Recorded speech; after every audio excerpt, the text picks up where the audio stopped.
이렇게 감동을 주시네요. 제가 뭐라고 감사합니다. 귀한 자리에 이렇게 초청해 주시고 또 이 시간 또 함께 귀한 또 미션을 나눌 수 있는 기회를 주신 하나님께 감사를 드립니다. 네. 저는 오늘 말씀으로 키운 자녀가 세상을 이끈다. 네, 이렇게 연습 좀 해보겠습니다. 안 넘어가는데 누구를 쌓아야 됩니까? 네.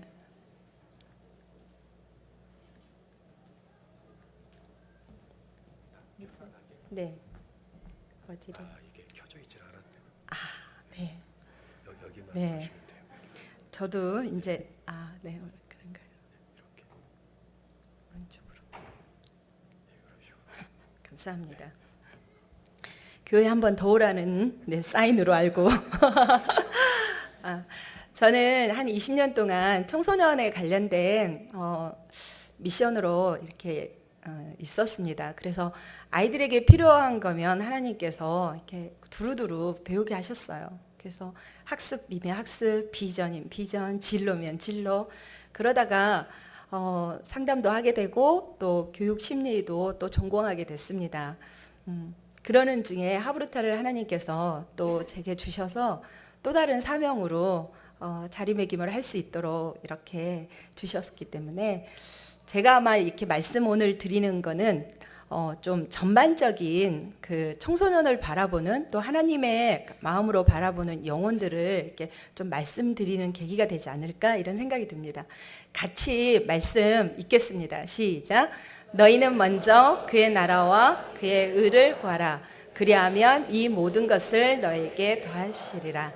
네, 이거는 제 말씀입니다. 네, 저를 고백하고 싶어서 했던 거고 오늘 말씀은 신명기 6장 5절에서 7절 말씀인데 같이 읽겠습니다. 시작.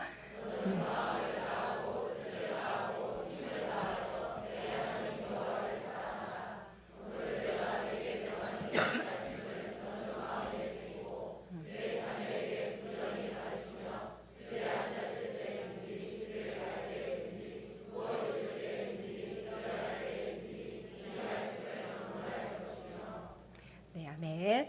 네, 한번 옆 사람을 보시면서 같이 한번 잘 아시죠? 읽어보겠습니다. 시작.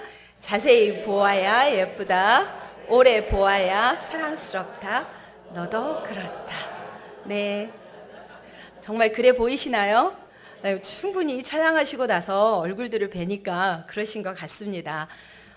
제가 이 말씀이 참 많이 이 시가 와닿습니다. 상담을 하게 될 때도 애들을 보면 자세히 보고 오래 봐야지 대충 보고 슬쩍 보면 오해하게 되고 이해하기가 힘든 세대 가운데 저희가 사는 것 같아요. 또 하브루타를 하다 보니까 하브루타도 또 자세히 보고 오래 보아야 하는 그런 것을 제가 느꼈습니다. 그래서 참 많이 와닿는 시여서 함께 또 읽었습니다. 네. 제가 시작하기 전에 동영상 두 편을 미리 보고 시작하겠습니다.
不要让我们迷失 อย่าปล่อยให้หนูหลุดมือไปนะคะ You're losing us.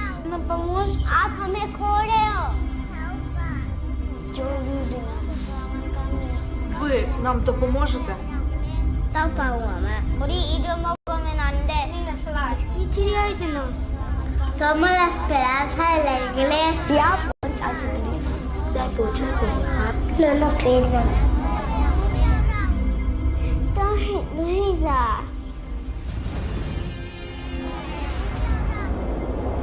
Don't lose us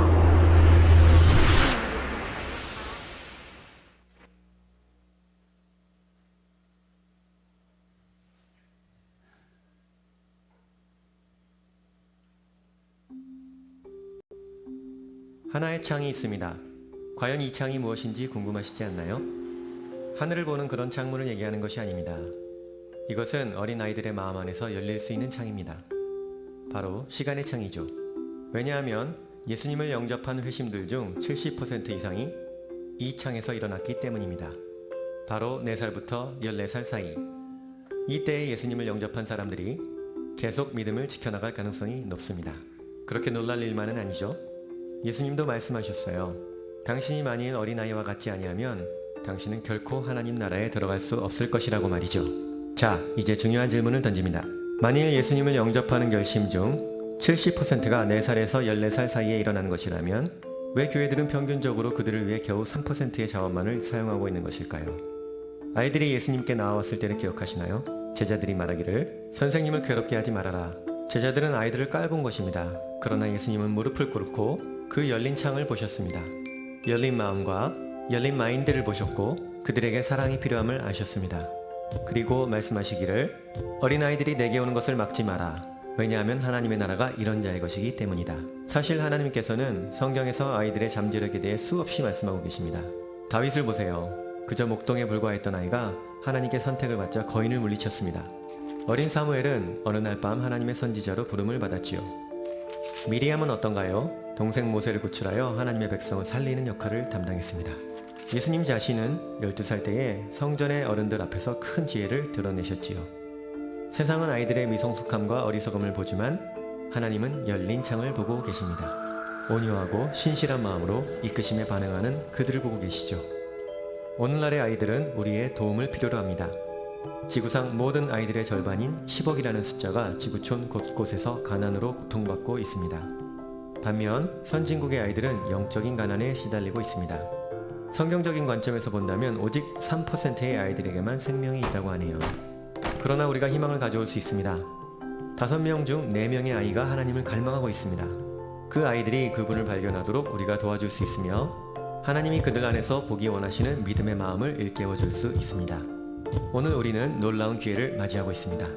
그것은 수백만의 열린 창들에게 하나님의 사랑을 전해주는 것이지요. 가정과 세상 어디에든 아이들이 있습니다. 진리를 잘 받아들이는 그들을 위해 우리의 최선을 다합시다. 가장 중요한 일이잖아요. 하나님이 그들을 보시는 그런 위대한 입장에서 아이들을 바라봅시다. 왜냐하면 어두운 세상에 빛을 비추는 최선의 방법이 열린 창들을 통해 일하는 것이기 때문입니다. 4to14window.com을 방문해 보세요. 길 건너 또는 주변에 있는 아이 한 명의 마음을 얻어봅시다. 아직 그 창이 열려 있을 때 말이지요. 네.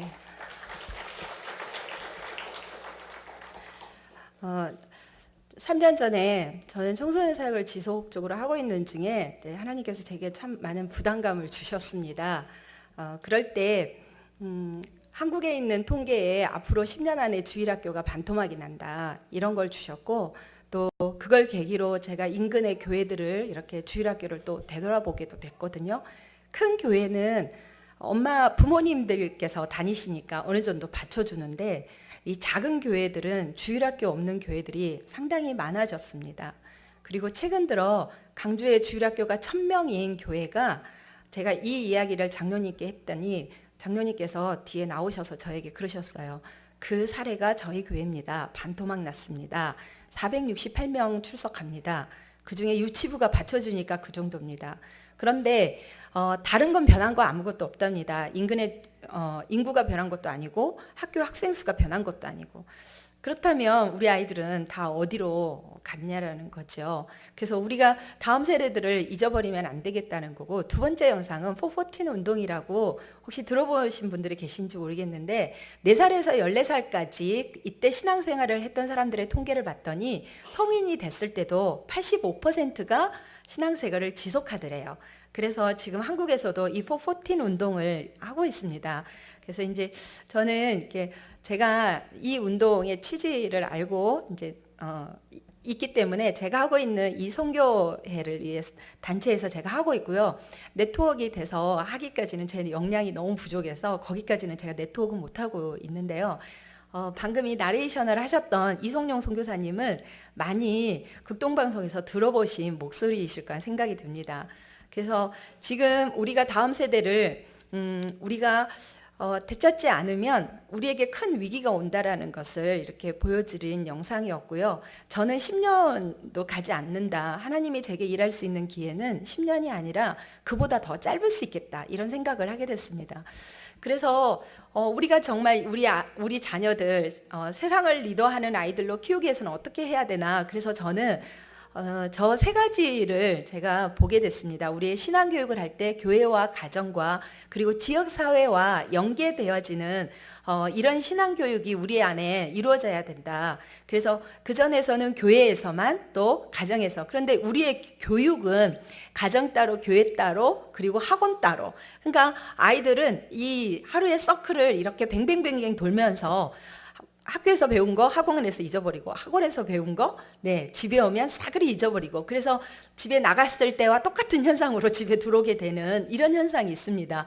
머리에 남는 것도 없고 가치관도 없고 신앙도 없어지는 세대가 지금 우리 아이들 세대인 것 같은데, 이거를 다 따로 할 게 아니라 한 서클로 구축이 돼서 학교와 교회와 사회가 하나가 연계가 됐으면 좋겠다 하는 게 제 바람 중에 하나입니다.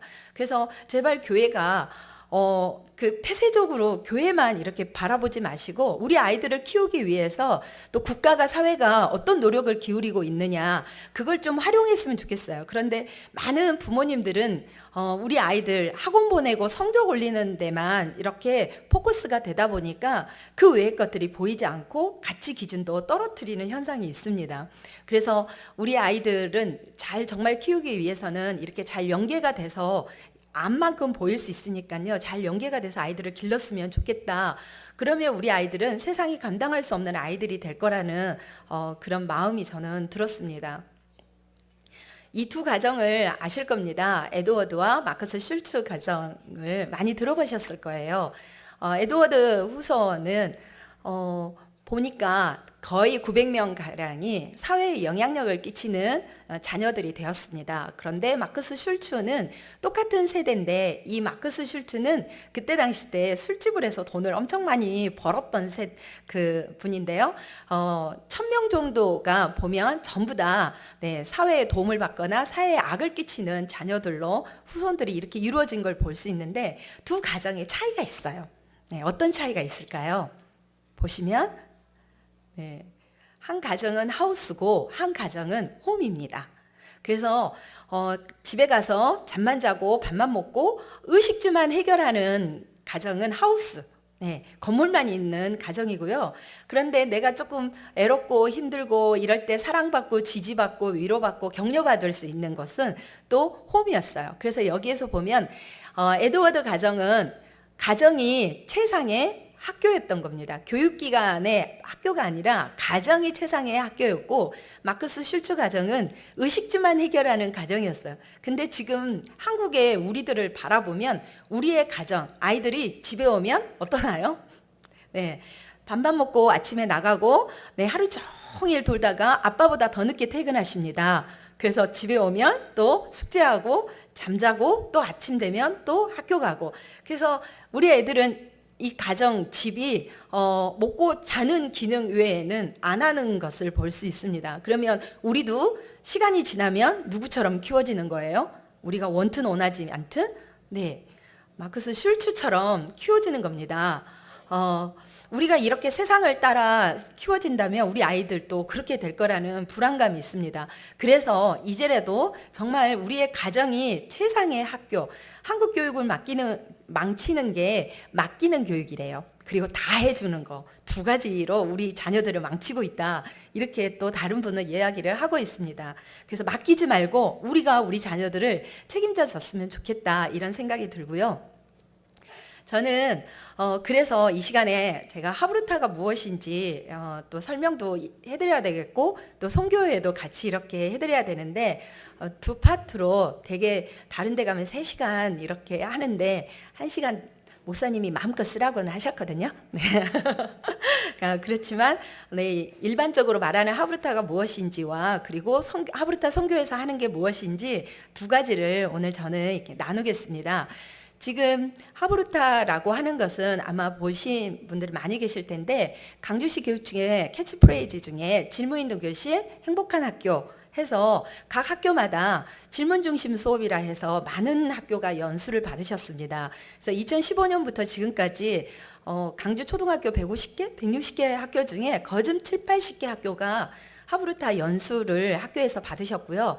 작년 하반기부터 중학교가 조금 움직이시고 고등학교가 움직이기 시작했고요. 그리고 유치원으로 유치원 교육에서 하브루타가 또 들어가기도 합니다. 그래서 이 하브루타가 지금 전국적으로 공교육에서 움직이고 있습니다. 그래서 유대인의 교육 방법이라고 많이 알고 계시는데 엄밀히 보면 이 유대인에게만 있던 그런 교육 방법은 또 아닙니다. 그래서 이 하브루타가 무엇인지 다음 영상을 보시면 전체적인 것이 좀 이해가 되실 것 같아서 요거 영상으로 제가 하브루타는 간략하게 제가 정리하는 시간으로 갖겠습니다.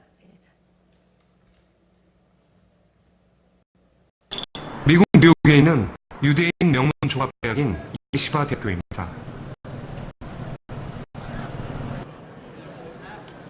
이곳에서 우린 놀라운 광경을 볼 수 있습니다.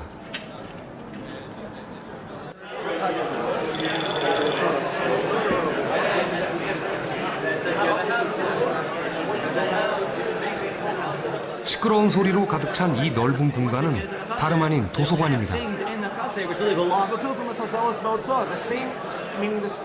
학생들은 책을 펴놓고 큰 소리로 떠들고 있습니다. 언뜻 보면 상대에게 화가 나서 따지는 것처럼 보이는데요.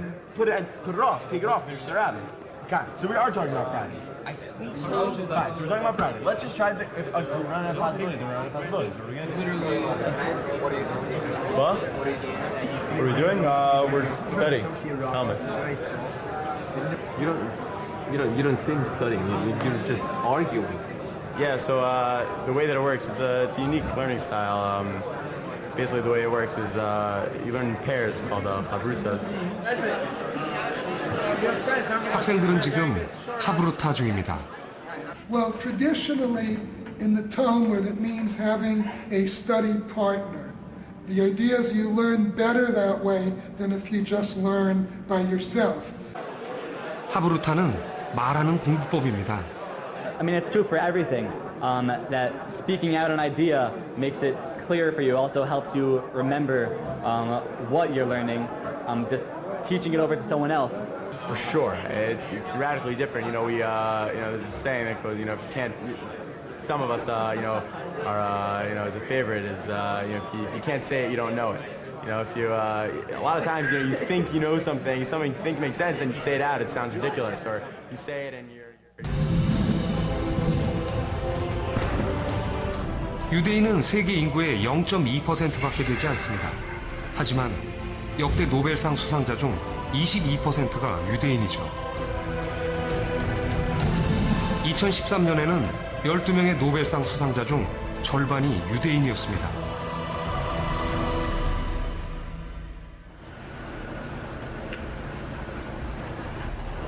유대인이 금융, 경제, 법률 등 모든 분야에서 성공하는 비결. 그 속에 하브루타가 있습니다. 유대인은 탈무드를 소리내 읽는 것으로 공부를 시작합니다. 뉴욕에 있는 유대인 예배당. 토요일 저녁이면 아이들 말소리로 혼이 나갈 만큼 소란스럽죠.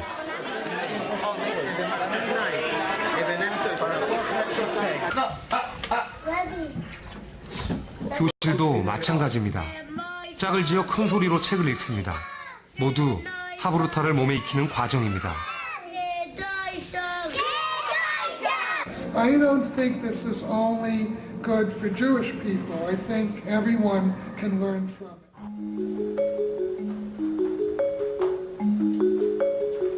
우리도 잠깐 공부를 해볼까요? 도서관 모양의 조용한 공부방입니다. 한 사람씩 칸막이로 나뉘어져 있죠. 지금부터 8명의 대학생들은 서양사의 한 부분을 공부하게 됩니다. 3시간 뒤 시험을 보기로 했습니다.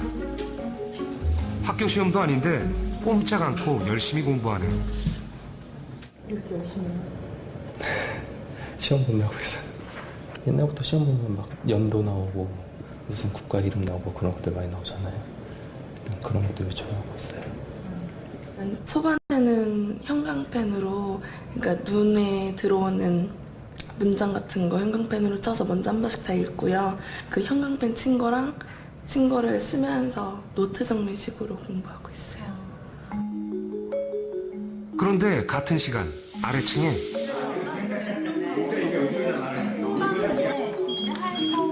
또 하나의 공부방이 있습니다. 말하는 공부방입니다. 이 방에서는 혼자 공부해서는 안 됩니다. 서로 묻고 설명하며 공부해야만 하죠. 다들 혼자가 익숙할 텐데 시끄러워 공부가 되기나 할까 걱정입니다. 결국에 이 식민지들까지 다 이어서 하나의 큰 제국으로 같은. 그래도 공부가 재미있어 보입니다. 줄을 많이 치시거나 그러시진 않으셨네요. 이거 진짜 기억하고 보지 않고 말해야 된다고 염두에 두고 보니까 좀 더 이 기억을 주입시킬 때부터 좀 짜임새를 내가 먼저 구축하려고 노력을 하게 된 것 같아요.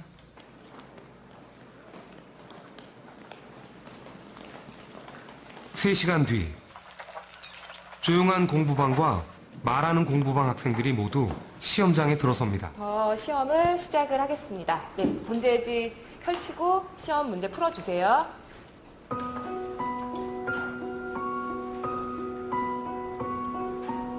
시험 문제는 빈칸을 채우는 단답형 5문제와 수능형 유추문제 5개, 그리고 서술형 5문제입니다. 대학 수학능력 시험검토위원이 문제를 출제했고 채점을 하게 됩니다. 시험 시간은 1시간입니다. 조용한 공부방 학생들입니다. 잘 풀고 있을까요? 막상 시험지를 받고 시험 문제를 풀려고 하니까 딱 그 중요한 부분에서 생각이 안 나고 막상 시험지를 보니까 잘 안 되더라고요. 이쪽은 말하는 공부방 학생들입니다. 확실히 여기가 더 잘 봤을 것 같은데요. 자기가 아는 게 모르는 게 나오니까 아는 거는 제끼고 모르는 것부터 먼저 공부할 수 있는 그렇게 되거든요. 내가 설명해 줄 때 내가 잘 모르는 부분을 스스로 캐치할 수 있다는 거. 오늘 배운 부분만큼은 좀 그래도 많이 기억에 남겠죠. 달랐던 것은 3시간의 공부법. 정말 말하는 공부방이 시험을 더 잘 봤을까요?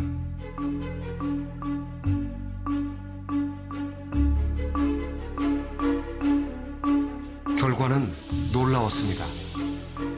단답형 점수가 말하는 공부방이 2배나 높습니다.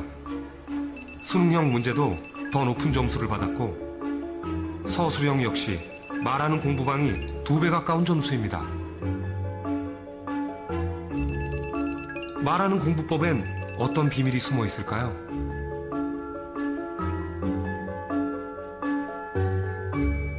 아마 처음 이런 장면을 보신 분들께서는 많이 놀라셨을 거예요. 그런데 이게 심리학자들의 눈으로 보기에는 그다지 놀라운 결과가 아닙니다. 이른바 메타인지라고 하는 것이 있습니다. 우리가 일반적으로 하는 생각들, 이런 걸 인지라고 부릅니다. 그런데 이 인지를 바라보고 있는 또 다른 눈이 있습니다. 이걸 메타인지라고 하죠. 나의 사고 능력을 객관적으로 바라보는 또 하나의 눈, 메타인지. 메타인지는 내가 아는 것과 안다고 착각하는 것을 파악하는 능력입니다. 나 자신을 아는 거죠. 그렇다면 어떻게 하면 메타인지를 상승시킬 수 있을까? 바로 이 설명에 그 해답이 있습니다.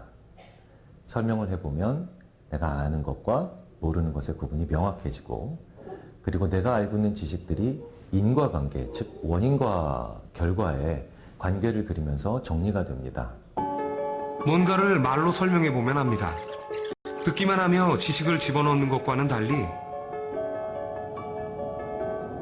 말로 설명하면 내가 아는 것과 모르는 것, 필요한 것과 필요 없는 것이 생각으로 정리되는 걸 느끼죠. 메타인지가 작동하기 때문입니다. 보시죠. 이 학습 피라미드는 공부를 한 다음 24시간 후에 남아있는 비율을 나타낸 것입니다.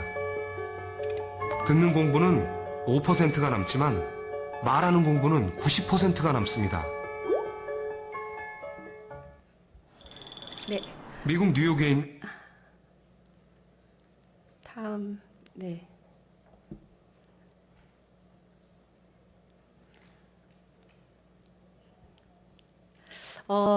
이걸 하브루타를 어느 정도 이렇게 정리가 된 영상인데요. 유튜브에 보시면 되게 많습니다. 그리고 선생님들 같으신 경우는 학교에 이렇게 영상으로 이렇게 30시간 또 이렇게 해서 공부하실 수 있는 기회도 많으시고요. 근데 한번 보셨는데 우리도 한번 실습을 한번 해볼까요? 두 분씩 짝을 한번 지어보시겠어요? 네. 하브루타는 이게 짝이 필요합니다. 자, 짝하고 가위바위보 한번 해보겠습니다. 오래간만에. 자, 가위바위보. 가위바위보. 네, 이기신 분. 네, 이기신 분께서 자, 지신 분에게 방금 본 영상 1분 시간 드릴 테니까 설명해 주기. 네, 시작. 그냥 있으시면 안 됩니다. 네.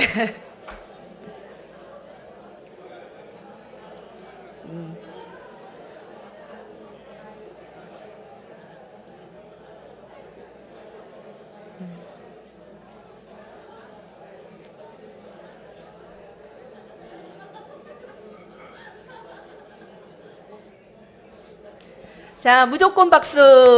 네, 수고하셨습니다. 그러면 반대편으로. 자, 들으셨던 분 다시 설명해 주시는 겁니다. 자, 40초 드릴게요. 시작. 네.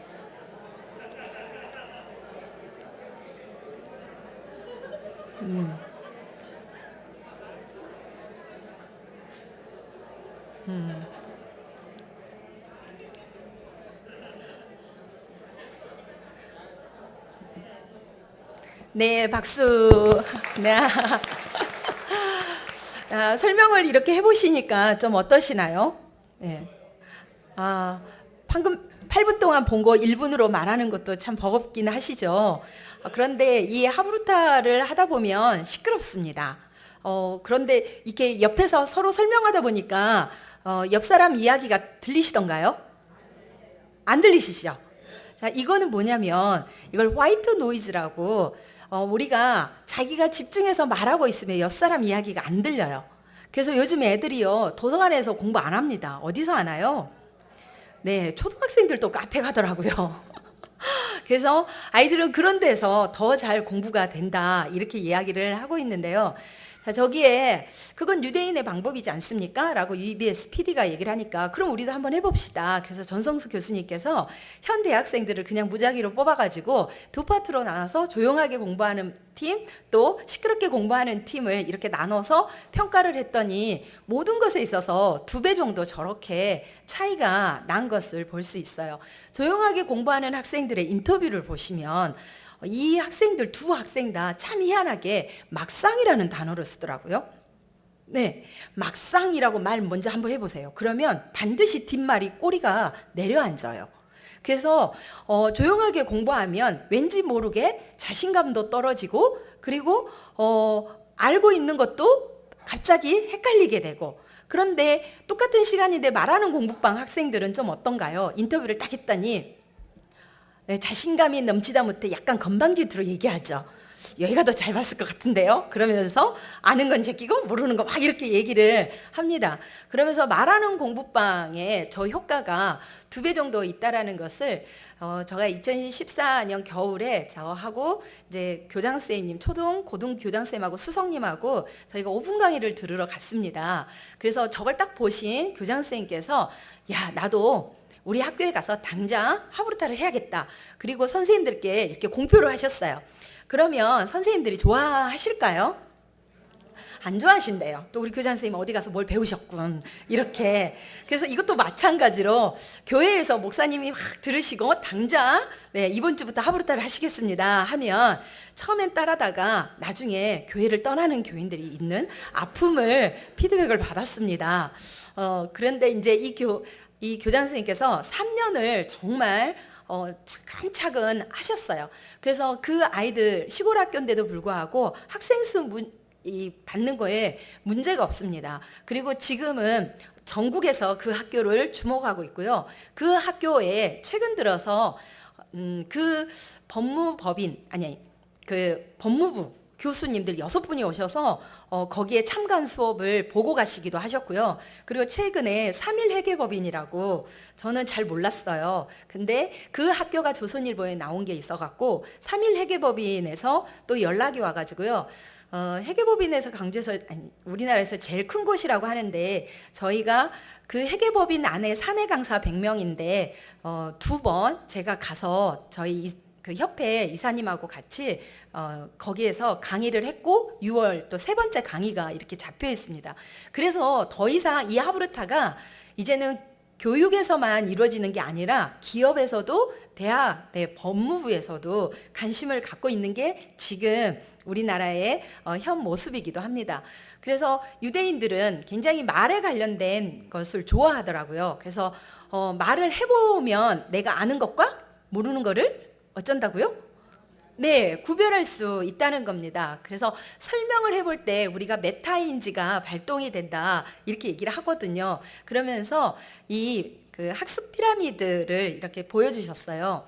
우리가 듣고 나서 하루가 지나면 듣는 거는 5%만 기억에 남는데요. 근데 서로 설명하게 했더니 몇 프로가 기억에 남는다고요?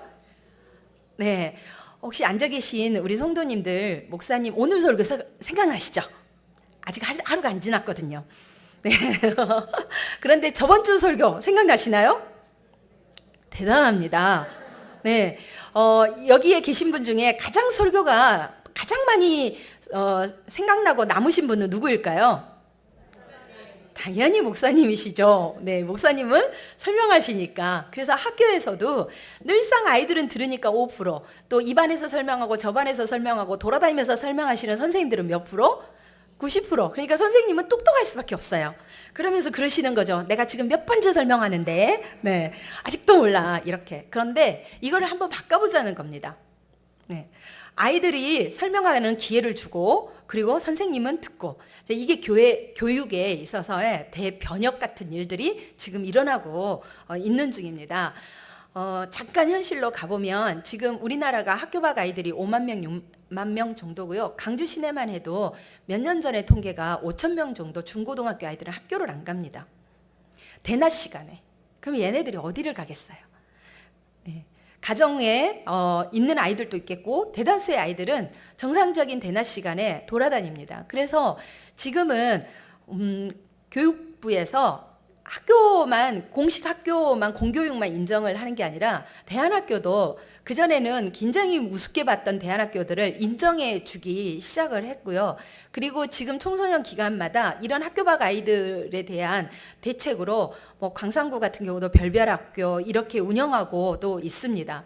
그래서 앞으로 우리가 우리 이런 아이들을 우리가 다 케어하고 품으려면 교회에서도 다음 세대 아이들을 위한 이 대안학교를 생각하고 있어야 된다.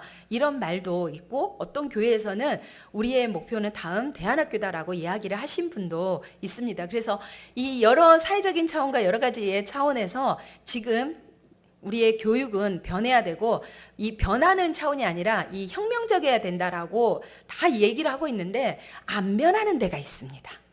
어딜까요? 제가 다녀보니까 교회입니다. 교회가 참 어렵더라고요. 그리고 목사님들께서 굉장히 많이 이렇게 필요성은 아시는데 선뜻 이렇게 바뀌려고 하시는 것에 대해서 두려움을 가지고 계신 것을 볼 수 있습니다. 우리는 생각하지 않고 말할 수 없지요. 그리고 말은 생각 없이 할 수도 없습니다.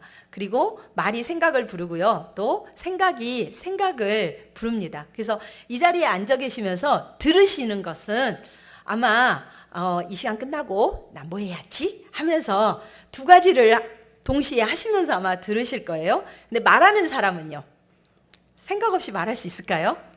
그럴 수가 없다는 거죠. 그리고 이 생각이 또 다른 생각을 가져온다라는 것을 얘기를 하고 있습니다. 그래서 하브르타라고 하는 정의는 하베르라고 하는 어원에서 나왔는데 이 하베르가 원래 친구라는 뜻이래요.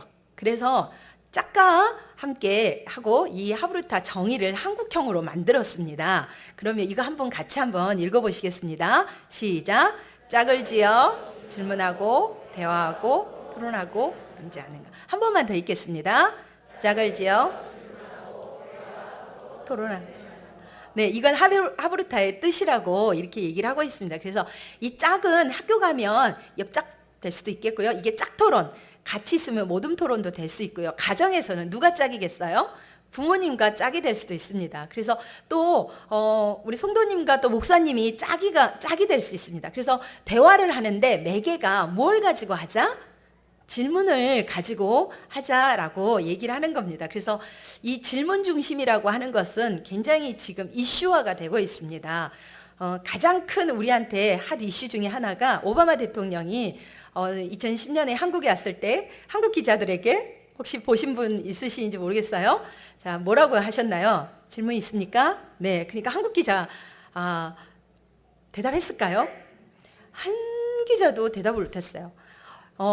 뜬금없는 중국 기자 루이 청강이라고 하는 중국 기자가 제가 하겠습니다. 막 이렇게.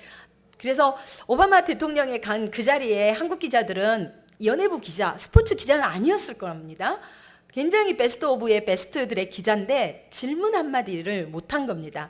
그리고 우리 교실의 현장에 보면 초등학생들은 선생님 하고 이렇게 질문이 많은데요. 갈수록 중고등학교를 가면 질문이 사라져가고 네, 조용한 교실. 네, 어디를 가면 어디를 가든 이렇게 조용합니다. 그래서 마치 질문하지 않고 조용하게 듣는 것이 미덕인 게 우리의 이게 문화가 돼버린 이 상태에서 질문 중심을 이렇게 한다는 것이 쉽지 않더라고요. 네 종류의 그 리더들이 있으셨어요. 질문 자체를 생각하지 않으신 분들, 또 한 분은 질문을 해오면 바로 답을 해줘야 된다는 강박관념이 있으신 분들. 이런 분들은 질문에 대해서 달가워하지 않으시고요. 세 번째는 질문을 해오면 어떤 분이 계시냐면 그 질문을 다른 분에게 다시 토스하시는 겁니다. A가 질문했는데 B의 생각은 어떠시나요? 이렇게. 네 번째, 어떤 분이 계시냐면 네, A가 질문하면 질문한 그 사람에게 다시 뭘 줘요? 또 다르게 다시 물어보는 겁니다. 그거는 어쩔 때 가능하냐면 질문하는 그 사람이 뭘 가지고 있다라고 생각하면 그게 가능할까요? 그렇죠. 네. 질문하는 그 사람에게 답이 있다라고 생각하면 가능하는데 우리는 질문을 하는 사람이 모르니까 질문하겠지. 이렇게 생각하니까는 답을 가르쳐 주려고 하는 겁니다. 이 이야기는 토론의 힘이라고 하는 강치용 교수님 책에 나온 내용이기도 합니다. 그래서 이 질문 중심의 이 대화라고 하는 게 이게 아직은 우리가 문화가 되기까지는 굉장한 시간이 흐르고 교실의 현장에서도 그거 너무 힘들어요. 뭐 이렇게 애들이 시끄럽기만 해요. 뭐 이렇게 이야기들을 하시기도 하거든요. 근데 이게 시간이 필요하다는 생각이 듭니다. 그래서 유대인들은 이 공부를 할 때 짝이라는 거예요. 그런데 앞으로 21세기의 4C 중에 하나가 협업이 있습니다. 혼자서 하는 게 아니라 같이 하는 거. 그래서 지금 애들은 혼자 밥 먹고 혼자 놀고 혼자 공부하고 이렇게 하면 안 되는 거예요. 짝과 함께 밥 먹고 짝과 함께 놀고 짝과 함께 공부하도록 해야 지금 21세기를 살아갈 수 있는 아이가 되거든요.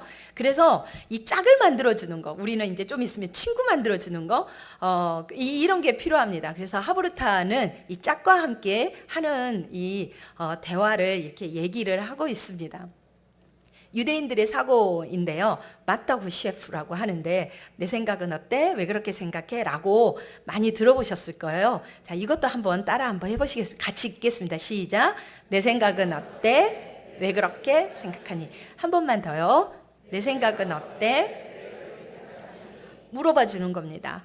저도 청소년들을 많이 만나니까 아이들이 어떤 문제를 딱 가지고 오면 척하면 딱이다. 이게 있잖아요. 그래서 부모든 뭐 교실의 현장이든 애들의 어떤 문제성을 딱 가져오면 그래 너가 그랬지? 네가 그랬을 것 같아 뭐 하면서 지레짐작에 확인 살살까지 하시죠. 특히 엄마들. 네. 그런데 그러지 말고 물어봐 주라는 거예요. 그 상태 그대로 지금 내 생각은 어때? 왜 그렇게 생각했어? 이렇게 물어봐 주면 그 아이가 받는 거는 존중감이라는 거를 받게 됩니다. 그러면 그 자체가 치유가 되거든요. 요즘에 감성 코칭에서도 지금 내 감정은 어때? 왜 그런 감정이 들어? 이렇게 물어봐 주는 것처럼 물어봐 주는 것이 질문이라는 거예요. 이게 문화가 되어야 된다라는 거고요. 제가 제일 좋아하는 슬라이드이기도 합니다. 요 한 장짜리가. 지금 이거 많이 보셨죠? 처음 보시나요? 강주 시민이 아니신 것 같은데요. 네, 저거 스퀘어 터미널에 가면 또 있고요. 버스도 이렇게 붙이고 다니기도 하고요. 네, 강주교시 교육청 캐치프레이즈입니다. 한 개의 질문에 100개의 생각을 갖자. 네. 이거를 최초로 하신 분이 계시더라고요. 우리나라 최고의 임금, 경들의 생각은 어떠하오? 이렇게 물으셨던 그분은요, 한 권의 책을 몇 번 읽으셨다고 그래요? 100번을 읽으셨대요. 그 정도 학식이 있으신 분은 한 권의 책을 한두 번 읽으면 되는데 100번을 읽었어요. 저는 이렇게 생각이 들어요.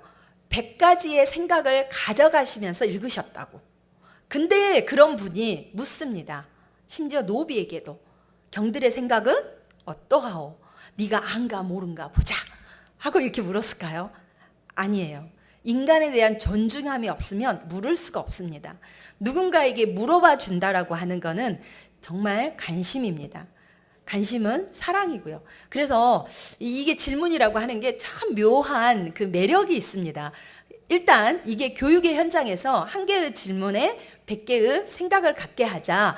이게 강주시와 서울시 교육청에서 지금 내걸고 있는 겁니다. 그래서 아이들을 질문 중심으로 이끌어가자. 그리고요. 제가 이제 이 질문 중심이라고 하는 것이 굉장히 이제 여러 곳에서 이렇게 일어나고 있는 상황인 걸 좀 보여드리겠습니다.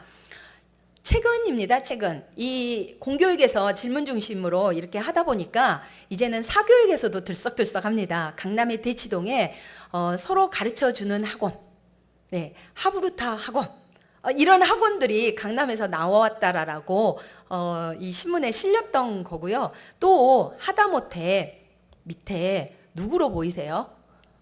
스님이십니다. 네. 조계정의 스님이 박사학위 중이신가 봐요. 그러면서 불교에서도 차별 없는 논제 하브루타가 도입되어야 한다. 최근 4월달 신문에 이렇게도 나왔습니다. 저는 제가 왜 하브루타 선교회를 하게 됐냐면요. 처음에 전성수 교수님께서 부천대 유아교육과 교수님이신데요. 이 교수님께서 저에게 딱 보고 하브루타는 하나님의 방법입니다. 저한테 이렇게 말씀을 하셨어요. 네? 의아했어요. 네. 왜 하나님의 방법이죠? 그리고 공부를 하기 시작을 했고요. 그리고 두 번째 전남연수원에서 강의 끝나시고 또 뵀는데 그때 저는 하브루타 선교회를 앞으로 할 것입니다. 네? 또 그랬어요. 그래서 하브루타 선교 어떻게 하는 건데요? 그러면서 또 서울 가면서 또 열심히 배웠습니다. 한국에 하브루타 선교회라고 해서 어느 정도 프레임이 아직은 갖춰져 있진 않거든요. 그러면서 제가 이게 교육으로 제가 처음에는 하브루타가 제게 왔는데 다음 세대 아이들로 또 하브루타 선교회가 제게 이렇게 왔는데요. 제가 이런 생각을 한번 해봤습니다. 사교육에서 굉장히 좋은 학습법들이 많거든요.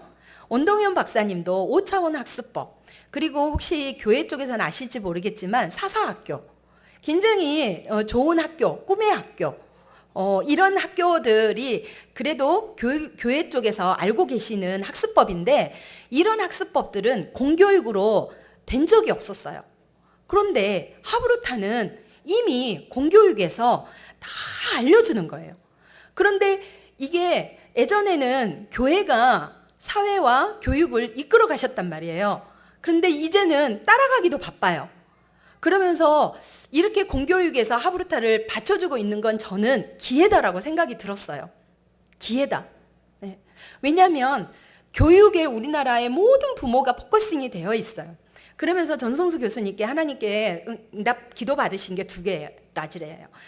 너는 교육과 교회를 위해서 책을 쓰라고 하시는 게 시작이 되셨다고 합니다.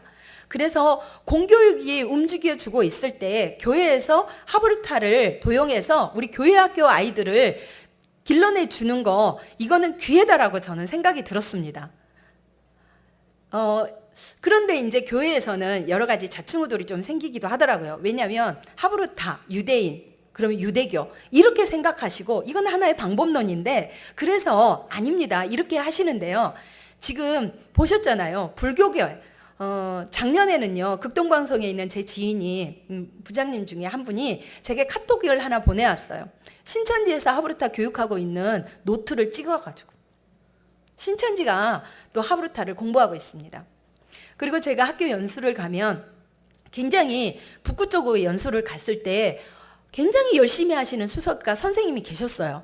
그래서 저는 학교에서도 이렇게 열정적으로 하시는 분들이 귀해 보이니까 명함을 주고받고 했는데요. 나중에 그 선생님이 강주교회 출신이라는 것을 알게 됐습니다. 여러분 아십니까? 강주교회의 교회 목표가 뭔지? 교육 선교입니다. 어떤 초등학교는 그 학교 절반 선생님이 강주교회를 다닙니다. 다른 지역도 아니고 강주가 그래요. 그러면 그 반에 있는 아이들은 어떻게 되겠어요? 제가 강주교회 가봤어요. 혹시 가보신 적 있어요? 그들만의 세상이에요. 유치원부터 교육이 얼마나 짱짱하게 다 있는지 몰라요. 그리고 교사들이 헌신해서요, 이 아이들을 얼마나 열심히 가르치는지 몰라요. 형 교사들이. 네. 그런데 그 교사들이 학교에서 다른 어떤 선생님들보다 더 열심히 공부하시는데 너무 마음이 아픈 게 크리스찬 선생님들은 그냥 업무에 취하고요. 그냥 그러면 그러고 아니면 아니고 이렇게 받는 것을 보면서 마음이 참 답답했습니다. 저는 이게 하나님이 저희들에게 주신 기회이다 이렇게 생각이 들고요. 저는 하브루타 선교를 위해서 하브루타 협회 공교육이 존속해야 된다라고 생각을 하면서 지금 열심히 하고 있습니다. 그래서 지금 초창기 때 2015년 같은 경우는 제가 교육협회에서 교육사를 한번 열면 선교회에 세미나를 한번 열고 이런 식으로 해왔는데 초창기 때는 정말 힘들었어요. 목사님 한 분 한 분 오셔서 세미나 좀 들어주세요. 제가 사정사정을 했습니다. 그러면 목사님들 몇 분 이렇게 모이셔서 이렇게 하시고 그러다가 지금 이제 8번 정도 이렇게 강주에서 조금하게 움직이면서 원데이 세미나를 열어가고 있습니다. 그래서 초창기 때는 개척교회와 그러니까 어려운 교회들이 이 하브루타를 접하셨는데 올해 들어서는 조금 교회 학교가 있는 교회가 관심을 갖는 것을 보게 됐습니다. 네. 이제 이거는 하크니스 테이블이라고 하는 건데요. 이거는 그 하브르타 교육을 이렇게 하는 거 원탁 토론이라고도 이야기를 하고 있죠. 그래서 점점점 이제는 이런 강의식 이런 자리는 없어지고 서로 토론할 수 있는 그런 게 교육의 현장에서 이렇게 일어나고 있고요. 이건 오래됐습니다. 1931년부터 일어나는 거고요. 미국 최고의 사립학교고요. 많이 보셨던 교육계의 반란들, 핀란드의 학교들, 독일의 유치원들 이렇게 해서 바뀌어져 가고 있는 것입니다. 네, 이거는 옥스퍼드 대학의 1:1 튜터링이라고 해서 교수와 학생이 이렇게 토론식으로 수업하고 있는 겁니다. 그래서 앞으로 우리나라가 점점점 이렇게 일방식, 레처 방식의 강의는 사라지고 토론하는 식, 이게 교육도 교회도 이렇게 해야 아이들이 생각을 한다는 거예요. 요즘 아이들은 이렇게 4단계가 있답니다. 공부를 하면 듣고, 애우고, 시험 보고, 네 번째 뭘까요? 아시네요? 네. 네. 근데 이 4단계도 거치지 않는데요. 2단계. 듣는 즉시 잊어버리고. 그래서 가정에서도 어떠시나요? 우리 애들은 이게 지금 훈련이 돼 있어요. 듣는 즉시 잊어버린 게. 엄마 말도 듣는 즉시 잊어버립니다. 교회 와서 목사님 말씀도 듣는 즉시 잊어버린다는데요. 목사님. 네. 여기는 안 그럴 거라고 생각하고요. 우리 아이들. 그런데 우리가 교육을 교회 교육, 가정 교육, 학교 교육 이게 다 따로가 아니라 다 하나로. 네. 저는 학교에서도 하브르타 하면 좋겠고요. 가정에서도 교회에서도 일반 사교육 학원에서도 막 하브르타 하는 데가 일어났으면 좋겠어요. 그래서 이런 교육 시스템이 원서클로 돼서 문화가 돼서 우리 아이들이 대화하고 토론하면 생각이라는 걸 합니다. 그런데 요즘 애들은 네 생각이 뭐야 이렇게 물어보는 거 아까 물어봐 주라고 했는데 애들이 그 질문 되게 싫어해요. 실은. 네, 저 생각 없는데요. 어떻게 아이들의 생각을 끄집어내시겠어요? 네. 근데 우리의 현장입니다. 네, 열심히 공부할 거라고 생각하는 우리 아이들의 교실의 현장. 제 애도 고3 때 제가 물어봤어요. 야, 너희 반도 야자 시간에 수업 시간에 애들 자니? 딱 2명 안 잔대요. 다 잔대요. 근데 그 2명 안 잔 애도 선생님이 가르치는 과목하고 펴져 있는 책하고 같을까요, 다를까요? 다르다는 거예요. 네. 네. 비싼 돈 들였더니 이러고 있다니까요. 집에 와서 주무셔야 되는데 학교에서 주무십니다. 이게 우리의 현 주소입니다. 그래서 이제 저는 제 나름대로 해봤습니다. 그래서 2015년에 제가 호남신학대학교에서 2박 3일 동안 가족 하브르타를 이렇게 한번 진행을 했습니다. 이거는 다른 곳이네요. 네. 서울에 있는 교회에서 이렇게 가족 하브르타를 하고 있는 모습입니다. 토요일 날 가정이 모여가지고요. 네. 이거 너무 예쁘지 않아요? 네. 저 앞에 아이고. 네.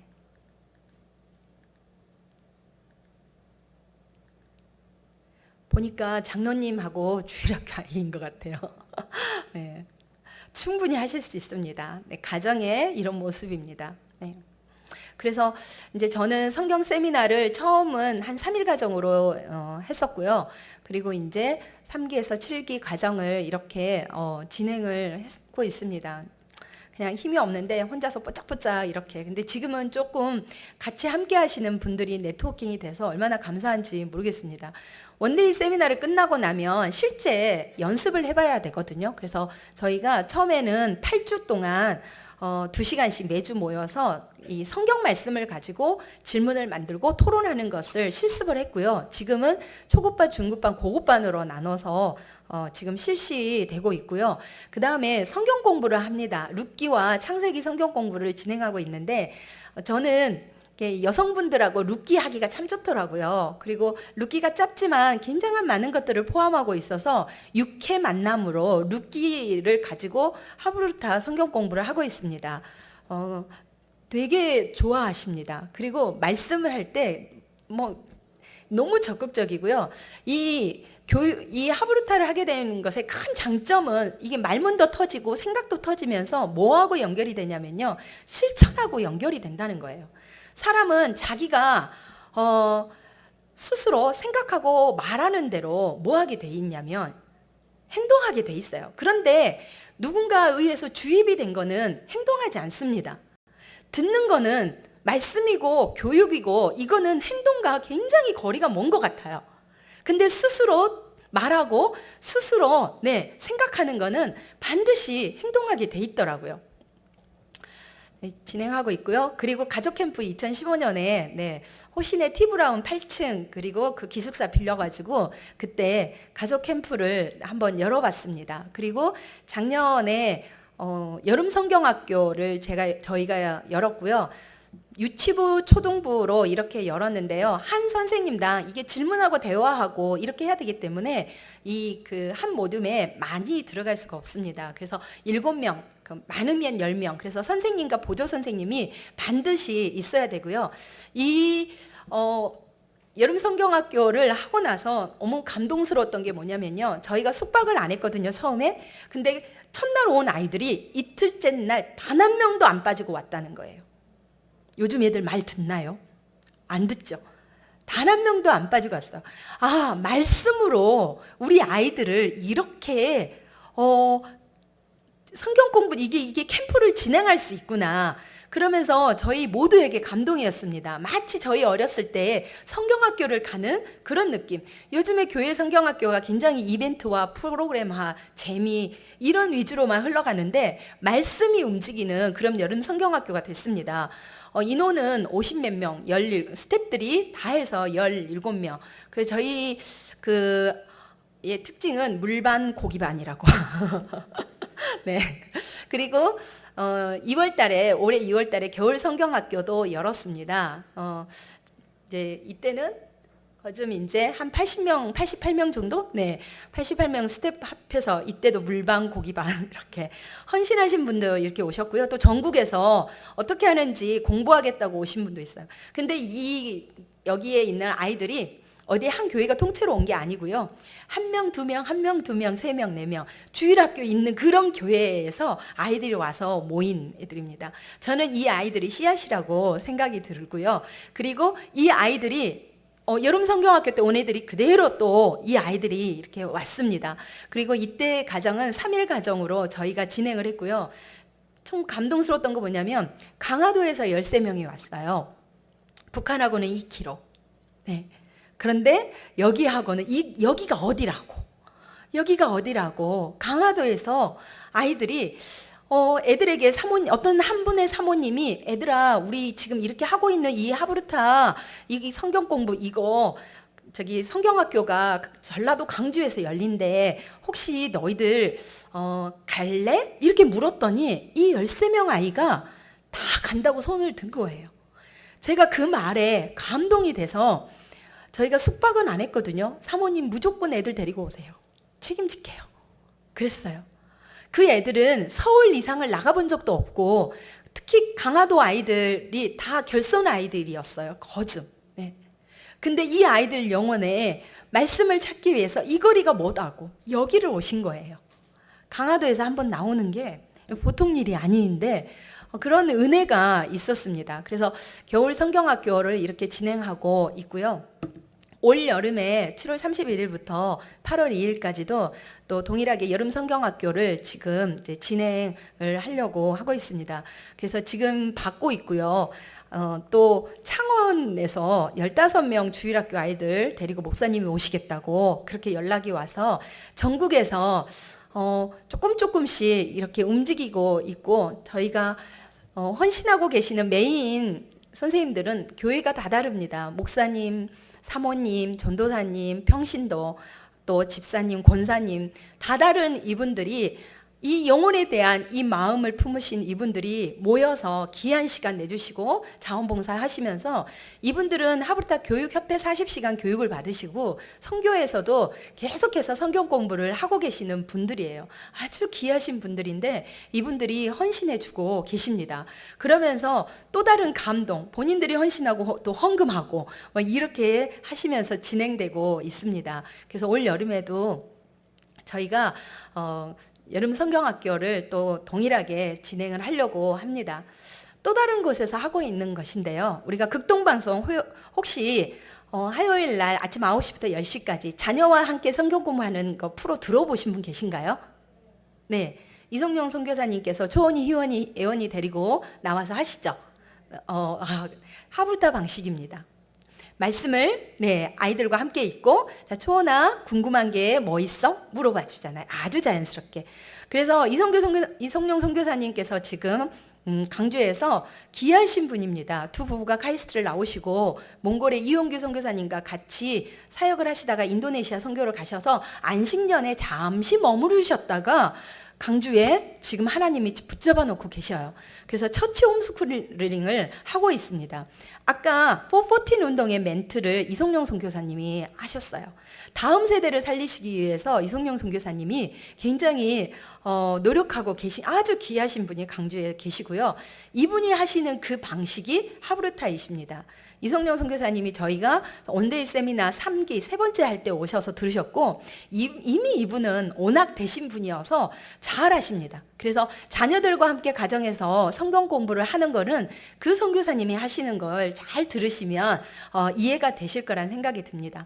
그래서 여러 모양에서 근데 저는 이제 특히 교회 학교 아이들, 우리 아이들 예배 시간 그리고 공과 시간, 우리 아이들 머릿속에 말씀이 남고 가슴에 말씀을 품고 행동하는 아이들로 자라게 하고, 그리고 세상을 리더하는 아이들로 자라게 하려면 정말 우리가 어떤 방법으로 우리 아이들을 케어해야 되나, 지금 우리 아이들은 멀티로 케어해야 합니다. 기존의 우리 방법으로 해서는 안 돼요.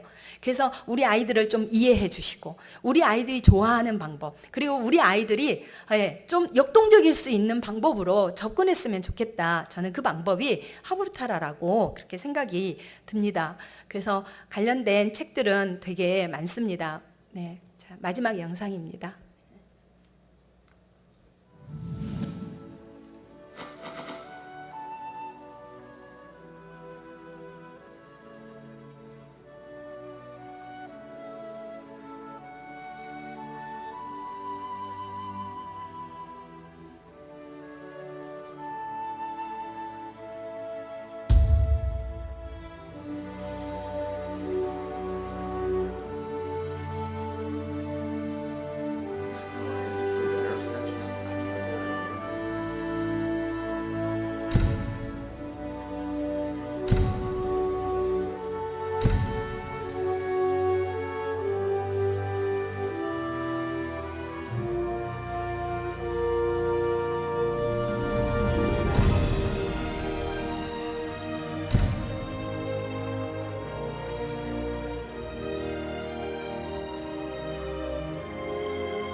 처음에 하브르타를 알고 나서 야, 이거 대단하다.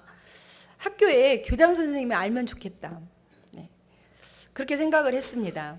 근데 교장 선생님이 열심히면 선생님이 안 따라주고, 학교 현장, 그리고 또 교회에 목사님들이 아시면 너무 좋겠다. 그럼 교회가 바뀌지 않을까 이렇게 생각을 했습니다.